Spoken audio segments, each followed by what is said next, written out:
Noong taong 1998, sa isang tahimik na bayan sa may Zambales, nakatira sina Clarissa at ang kanyang asawa na si Victor. Sa mata ng lahat, sila ang perpektong mag-asawa. Mayroon silang 2 anak at isang negosyo sa palengke na nagbibigay sa kanila ng maayos na kabuhayan. Ngunit sa likod ng kanilang masayang pamilya, may isang lihim na unti-unting lumalamon sa katauhan ni Clarissa. Napansin niyang nagbago si Victor. Madalas itong ginagabi ng uwi. Laging malayo ang tingin. At kapag magkasama naman sila, parang wala na siyang halaga. Akala niya noong una ay may ibang babae ang kanyang asawa. Ngunit hindi niya inakala na ang katotohanan ay mas nakakagimbal pa sa kanyang inaasahan. Ang matalik na kaibigan ni Victor na si Arnel ang tunay na dahilan ng pagbabago nito. Si Arnel ay isang binata, matipuno at kilalang palabiro sa kanilang baryo. Simula pa lang ay may hinala na si Clarissa na kakaiba ang samahan ng dalawa. Ngunit hindi niya ito binigyan ng malalim na pansin. Ngunit ng isang gabi, nang sundan niya si Victor sa isang kubo sa may kakahuyan, nakita niya mismo ang ipinagbabawal na relasyon ng kanyang asawa at ni Arnel. Nanlambot siya sa kanyang nakita. Ang lalaking minahal niya, ang ama ng kanyang mga anak, ay may lihim na relasyon. Hindi sa isang babae, kundi sa isa pang lalaki. Sa halip na umiyak, unti-unting napalitan ng matinding galit ang kanyang nararamdaman. Hindi niya matanggap ang ginawa ni Victor sa kanilang pamilya. Sa kanilang baryo, may isang matandang babae na kilala sa pagiging makapangyarihan sa panggagamot, at ito si Aling Felipa. Pagsapit ng gabi, pinuntahan ni Clarissa ang matanda. Dala ang isang piraso ng damit ni Arnel at isang litrato nilang dalawa ni Victor. Hindi na nag-atubili si Aling Felipa nang madinig ang kwento ni Clarissa. Sinabi nito na, "Matagal na kitang nakikitaan ng bigat sa dibdib mo, Ineng. Kung gusto mong parusahan ng taong sumira sa pamilya mo ay may paraan." Sumagot naman si Clarissa na, "Gagawin ko po ang kahit ano, Aling Felipa," habang nanginginig siya sa galit. Sinabi ng matanda na isang sumpa ang ipapataw natin kay Arnel, pero hindi ito basta-basta. Kapag sinimulan natin ito ay wala nang balikan. Hindi na nagdalawang isip pa si Clarissa. Pumayag siya sa ritual. Isang sinaunang sumpa na ipapasa sa katawan ng kanyang ipagkakanulong asawa.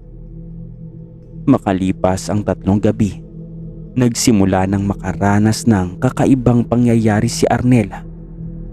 Tuwing sasapit ang 12:00 ng hating gabi, may nadidinig siyang bulong sa kanyang tenga. May mga salitang hindi niya maunawaan. Pakiramdam niya ay may nakamasid sa kanya sa dilim.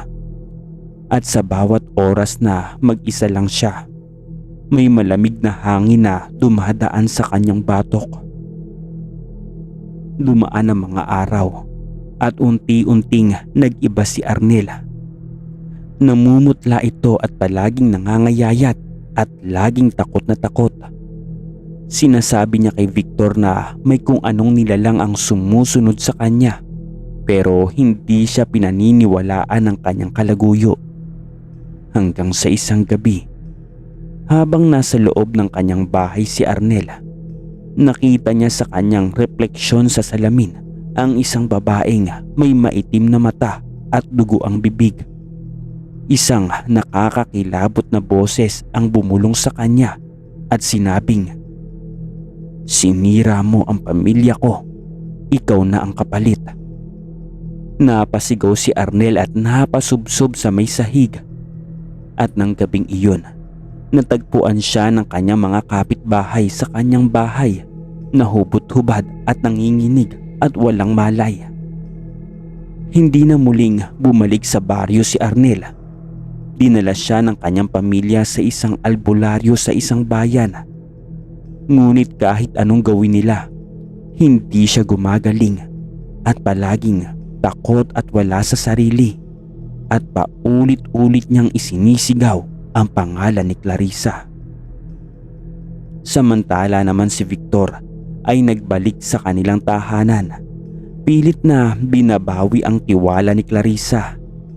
Hindi niya maipaliwanag kung bakit biglang nagbago ang kanyang isip. Ngunit alam ni Clarissa na natapos na ang kanyang paghihiganti. Hindi na niya kailangang sabihin ang kanyang ginawa. Sa huli, nanatiling tahimik si Clarissa. Hindi niya ipinagmamalaki ang kanyang nagawa, ngunit alam niyang bumalik ang balanse sa kanyang buhay. At pilit na kinakalimutan ang mga nangyari at ang tunay na katauhan ng kanyang asawang si Victor.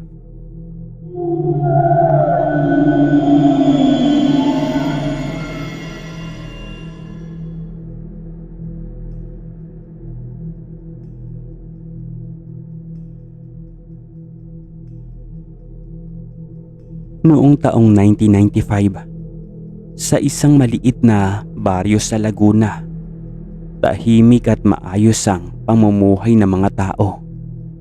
Karamihan ay nabubuhay sa pagsasaka at pangingisda.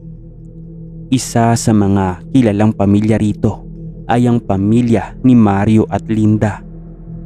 Mag-asawa silang may 2 anak at maayos naman ang kanilang pamumuhay. Si Mario ay isang masipag na mangingisda, habang si Linda naman ay nagtitinda ng gulay sa may palengke. Ngunit sa kabila ng katahimikan ng kanilang pamilya, isang babae ang lihim na humahanga kay Mario, at ito ay si Elsa. Si Elsa ay isang dalaga na hindi pa nag-aasawa at kilalang mahilig sa mga bagay na may kinalaman sa gayuma at kulam. Marami ng bali-balita tungkol sa kanya, ngunit hindi siya pinapansin ng mga tao dahil iniiwasan siyang pag-usapan. Matagal nang may pagtingin si Elsa kay Mario. Kahit nung dalaga pa si Linda, palihim niyang sinusundan ng lalaki. Alam niyang walang pag-asang mapansin siya nito, kaya naghanap siya ng paraan upang mapa sa kanya si Mario. Hanggang sa isang araw, pinuntahan niya ang isang matandang albularyo sa kabilang bayan, si Aling Rosa. Kilala si Aling Rosa sa paggawa ng mga gayuma at orasyon. Sinabi ni Elsa na, "Gusto kong mapaibig ang isang lalaki, Aling Rosa." Tinignan siya ng matanda mula ulo hanggang paa. Sinabi nito na hindi madaling kontrolin ang puso ng isang tao. "Sigurado ka ba sa gusto mo, Elsa?" Sumagot naman si Elsa at sinabing, "Handa po akong gawin ang kahit ano." Napangisi si Aling Rosa at binigyan siya ng isang maliit na bote na may lamang pulbos. Sinabi ni Aling Rosa na ihalo mo ito sa inumin niya. Pag natikman niya ito, hindi na siya makakaalis pa sa piling mo. Tuwang-tuwa naman si Elsa nang umuwi siya sa kanilang bahay. Ilang linggo niyang pinag-isipan kung paano niya mapapainom si Mario ng gayuma. Hanggang sa isang araw, nagtinda si Elsa ng kakanin sa may palengke. Sakto namang dumaan si Mario upang bumili ng pagkain. Binati ni Elsa si Mario at kinamusta niya ito. Sumagot naman si Mario na okay naman. "Ikaw, Elsa, kamusta ka?" Sinabi ni Elsa na, "Eto, naghahanap buhay. Subukan mo itong suman ko, espesyal yan." Habang pasimpleng inilagay ang gayuma sa inumin na inalok kay Mario. Walang kamalay-malay ang lalaki na may halong gayuma ang ininom niya. pagka-uwi niya sa kanilang bahay, unti-unti niyang naramdaman ang pagkahilo at parang may bumabagabag sa kanyang isipan. At kinabukasan, bigla siyang nagising na si Elsa ang iniisip niya at hindi si Linda. Lumipas po ang mga araw. Napansin ni Linda na parang nag-iba na si Mario. Madalas itong wala sa bahay at laging aligaga. Hanggang sa isang gabi, hindi na nakatiis si Linda at tinanong na ang kanyang asawa. "Mario, may problema ka ba? Parang hindi ka mapakali," tanong ni Linda. Sumagot naman si Mario at sinabing wala. "Pagod lang siguro ako sa pangingisda." Ngunit halatang hindi totoo ang kanyang sinasabi. Hindi po nagtagal, tuluyan nang nahulog si Mario sa bitag ni Elsa. Mas madalas siyang pumunta sa bahay ng babae at doon na siya kadalasang natutulog. Nalaman ito ng buong baryo at mabilis na kumalat ang balita. Labis ang pagdurusa ni Linda, kaya sinubukan niyang kausapin si Mario. Ngunit parang wala na itong pakialam sa kanilang pamilya. Hindi niya alam na may gayuma na ang dahilan ng lahat. Hindi tumigil si Linda sa paghahanap ng sagot. At isang gabi, pinuntahan niya si Aling Rosa upang humingi na ng tulong. Nang madinig ng matanda ang kwento, agad niyang napagtanto na ang gayuma ang dahilan ng biglaang pagbabago ni Mario. Nagtanong si Linda kung ano ang gayumang ginamit ni Elsa. May halong pag-aalinlangan si Aling Rosa bago ito sumagot. Sinabi niya na matinding gayuma ang ginamit niya, pero may isa pang paraan para mawala ito. Napatanong si Linda kung anong paraan. Sumagot ang matanda at sinabing kailangan mong makahanap ng paraan upang mapasuka siya. At higit sa lahat, dapat mong ipagdasal na bumalik sa gumamit ang sumpa. Desidido na si Linda na iligtas ang kanyang asawa. Hanggang sa isang gabi ay lihim niyang hinaluan ng pampasuka ang inumin ni Mario. Pagkalipas ng ilang oras, nagsimula itong magsuka ng malaitim na likido. At pagkatapos ng insidenteng iyon, unti-unting nawala ang epekto ng gayuma kay Mario. Nagising siya isang umaga at muling naalala ang kanyang pamilya. Samantalang si Elsa naman ay nagsimulang makaranas ng matinding sakit. Para siyang nilalamon mula sa loob at hindi nagtagal, nagsimula siyang mawala ng malay at tuluyang namatay sa loob ng kanyang bahay. Walang nakakaalam kung ano ang tunay na dahilan ng kanyang pagkamatay. Ngunit marami ang naniniwala na bumalik sa kanya ang sumpang inilagay niya kay Mario. Sa kabila po ng lahat ng nangyari, pinatawad ni Linda si Mario. Hindi naging madali ang kanilang pagkaayos. Ngunit unti-unti nilang binuo muli ang kanilang pamilya. Nangako si Mario na hinding-hindi na siya muling magpapadala sa tukso. At mula noon, naging tahimik na muli ang baryo. Walang sino man ang muling nangahas na gumamit ng gayuma. Ang kwento ni Elsa ay nagsilbing babala sa lahat na huwag pilitin ang pag-ibig dahil ang kapalit nito ay maaaring mismong buhay mo na.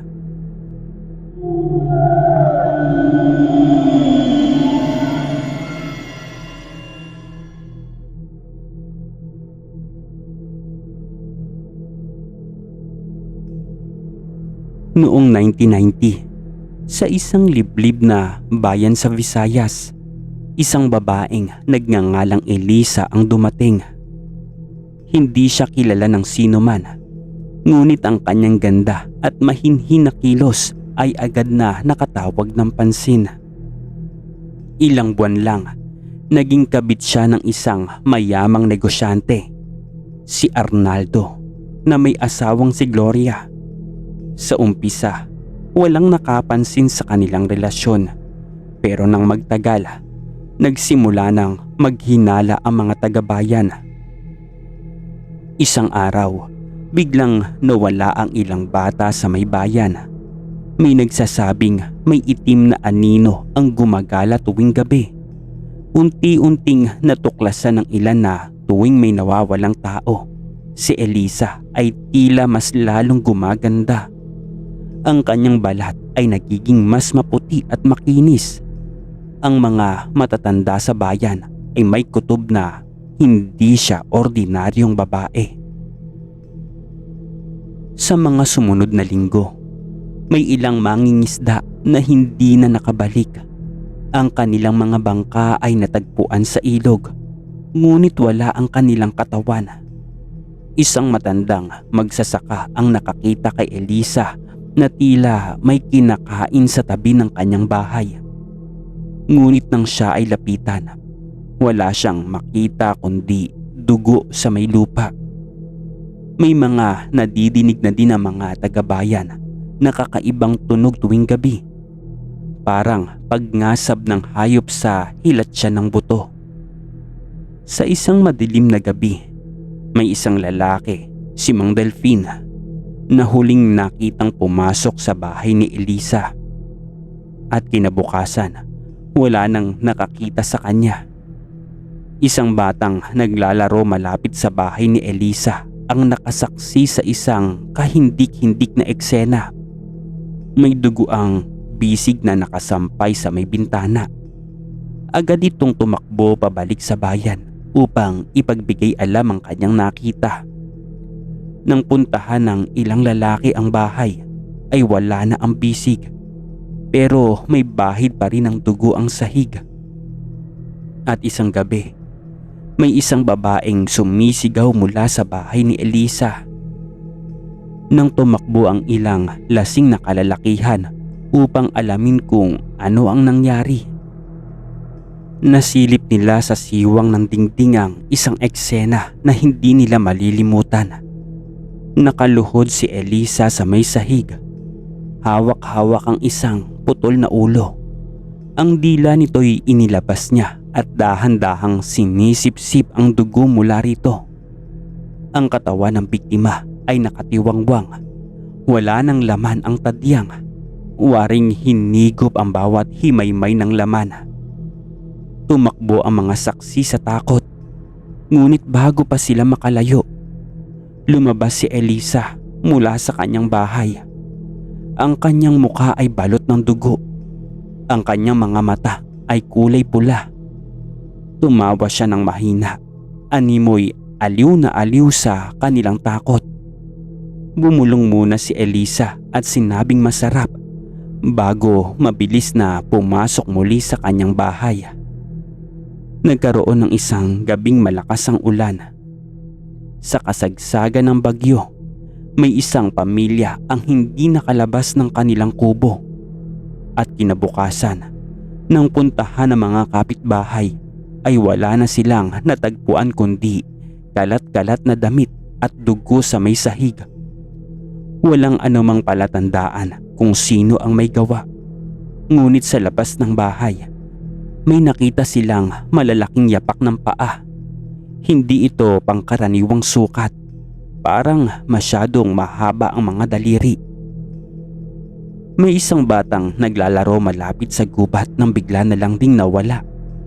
Nang hanapin siya ng kanyang mga magulang, natagpuan nilang nag-iwan ito ng kanyang tsinela sa putikan, pero wala na ang bata.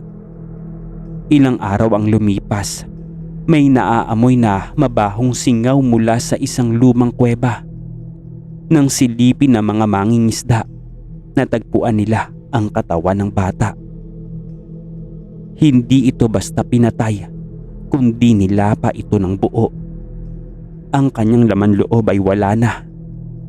Ang kanyang mga buto ay mistulang, nginabngab at binalatan. At sa may pader ng kuweba, may isang nakaukit na salita gamit ang dugo. At ang nakasulat dito ay higit pa rito ang darating. Dahil sa natuklasan, Nagtipon ang mga tao. May mga dalang gulok, sulo at baril. Wala nang panahon para sa batas. Gusto nilang wakasan ang kasamaan ni Elisa.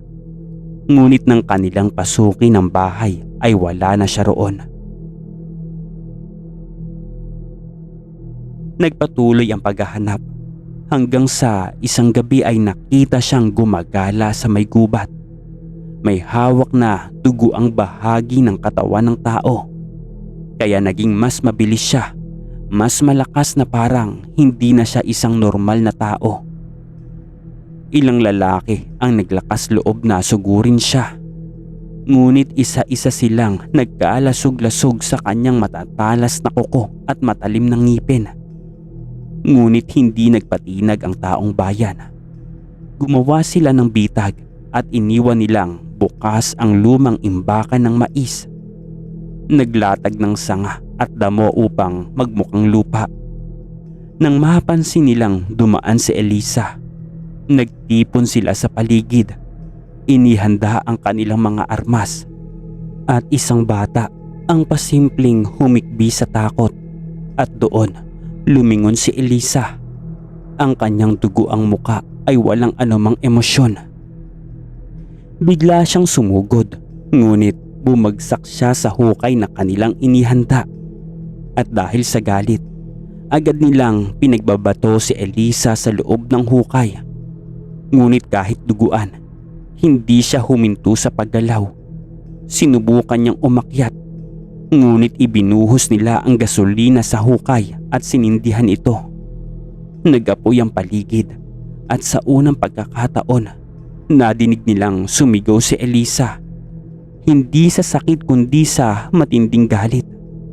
Pinanood nila si Elisa hanggang sa tuluyang matupok ng apoy. At nang humupa na ang apoy, wala nang natira kundi ang abo. Sinigurado nilang wala na siyang matitirhan pa o matatakbuhan pa. Simula noon, bumalik na ang katahimikan sa bayan. Ngunit sa bawat pag-ulan, may mga nagsasabing nakikita nila ang isang aninong naglalakad sa gilid ng gubat at nakatitig sa kanilang mga bahay. At tila nagbabantay at naghihintay ng tamang pagkakataon upang makabalik.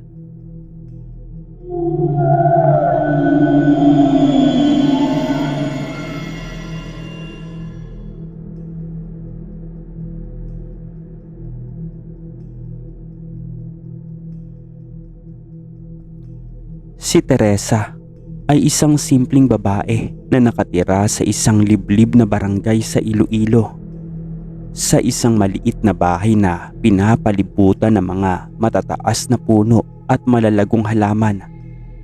Hindi siya mahirap pero hindi rin siya mayaman. Magaan po ang kanyang buhay. Ngunit isang madilim na lihim ang nagsimula nang magbago ang lahat. Noong mga unang taon ng kanilang kasal ni Nestor, naging masaya ang kanilang buhay mag-asawa. Naging magkaibigan sila noong kabataan at masaya siyang nag-asawa sa isang mabait at responsable na lalaki. Ngunit sa kabila ng lahat ng kasiyahan, hindi rin nakaligtas si Teresa sa mga pagsubok na dulot ng isang relasyon. Bilang isang asawang babae sa isang baryo, wala siyang ibang naiisip kundi ang magtulungan sila ni Nestor upang makatawid sa buhay. Ngunit habang lumilipas ang panahon, napansin ni Teresa ang isang hindi magandang pagbabago sa ugali ng kanyang asawa. Parang hindi na siya pinapansin ni Nestor at madalas na siyang umiiwas.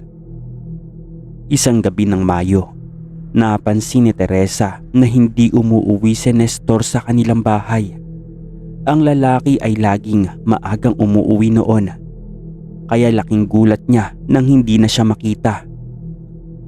Nang sumunod na araw, wala pa din si Nestor.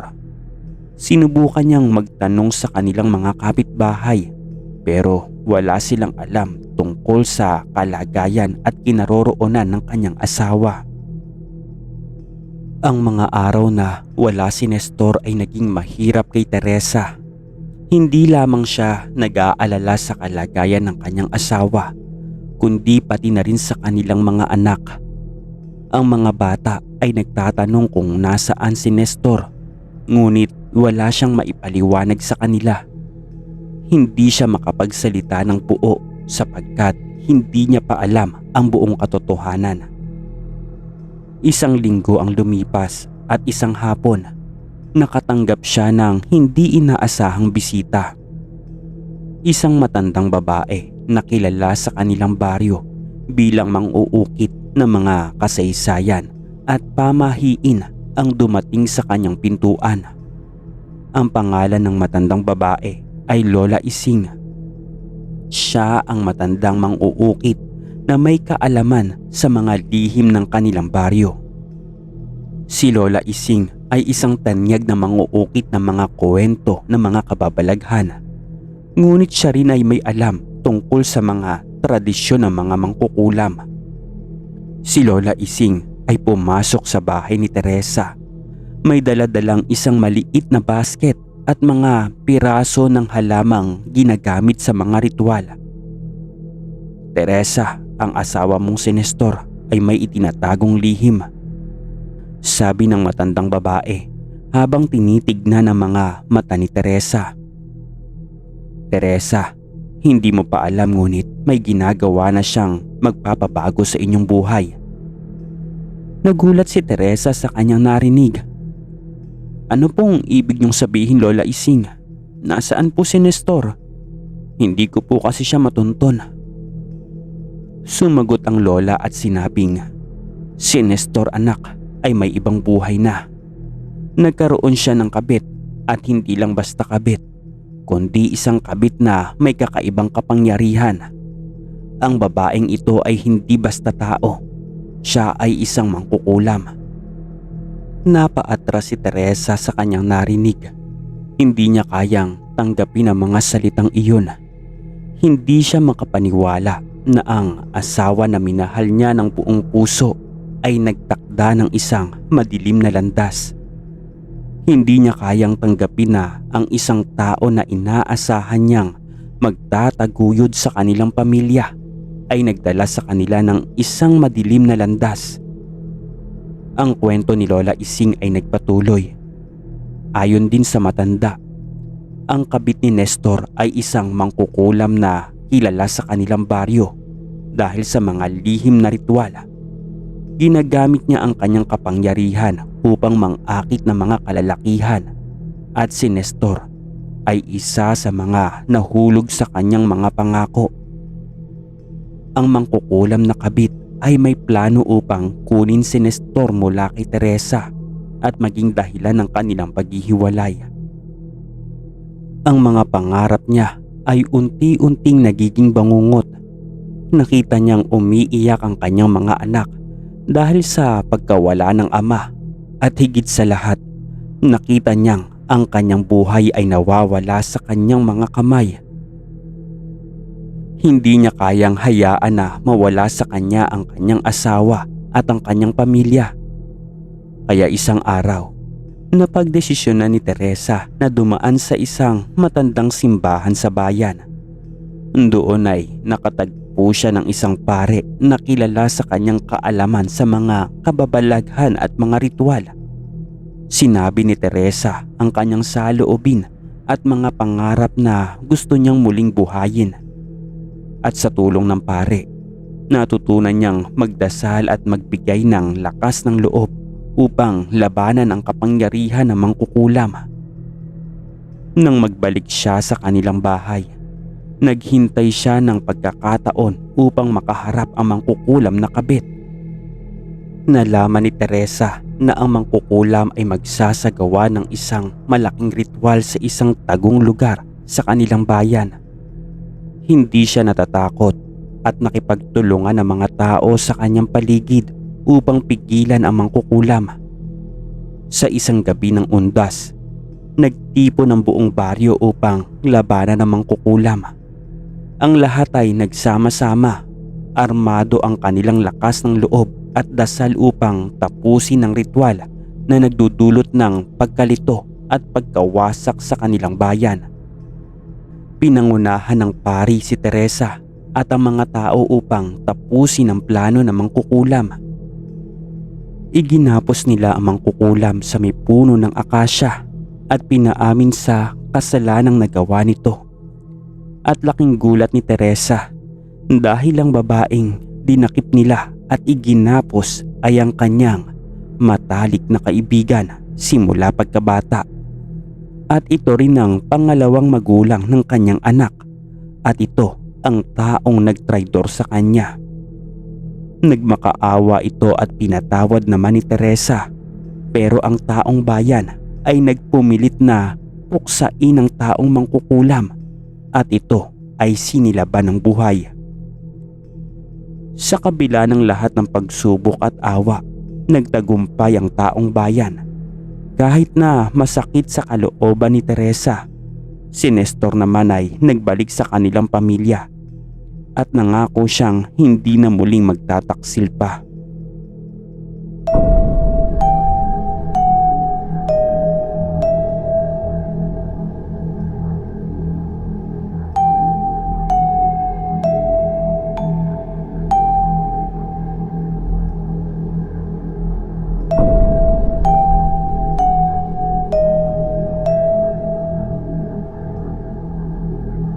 Istorya Tagalog Horror Stories.